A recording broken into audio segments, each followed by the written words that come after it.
Happiness is the ultimate goal in life.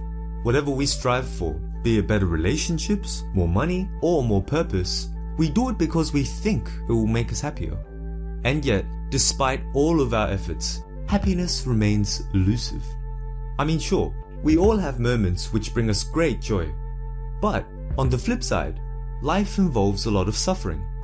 Just consider these stats. A survey of 26,000 college students found that 1 in 2 people have had suicidal thoughts at one point in their lifetime. Furthermore, approximately 1 in 10 have actually attempted suicide.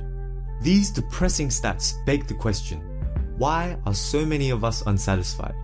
What makes happiness so hard to achieve? To answer these questions, let's firstly take a look at the negativity bias. The negativity bias states that humans tend to focus significantly more on the negative things in life than the positives. This bias is everywhere. For example, just look at how the media is loaded with stories about scandals, diseases, and terrorism. They purposely sensationalize these stories to get our attention because they know humans are naturally drawn towards these negative things. So, if you listen to the news and thought about our current global situation, you might think that things are worse than ever, right? But, is it really?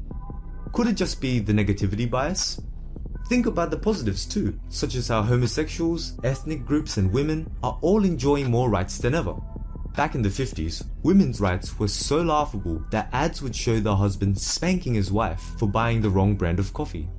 Then, think about the steps taken to abolish torture and slavery. Also, consider the fact that in Europe, you were 10 times more likely to be murdered in the 1500s compared to now. The reality is, we are in a much safer and more humane society than ever. And yet, we can't help but focus on the weight of the negatives and overlook the positives. But, there is an evolutionary reason for this. By focusing more on the negatives, we could spot threats more easily. Those with their heads up in the clouds were more likely to be unprepared for a threat and hence die. So, over time, our brain has adapted, giving more attention to the negatives at the expense of happy thoughts. However, if you continue looking from an evolutionary perspective, you can find an even bigger reason for why happiness is so hard to achieve. To show you, let's imagine you were a caveman who was easily pleased. All it took was one achievement and you were happy for the rest of your life. You wouldn't be very motivated to make any more progress, right? But what if you were a caveman who wasn't easily pleased? Yes, you still got happiness out of a successful hunt, but afterwards, the happiness wore out. This caveman is the one who had the motivation to achieve more and get further in life.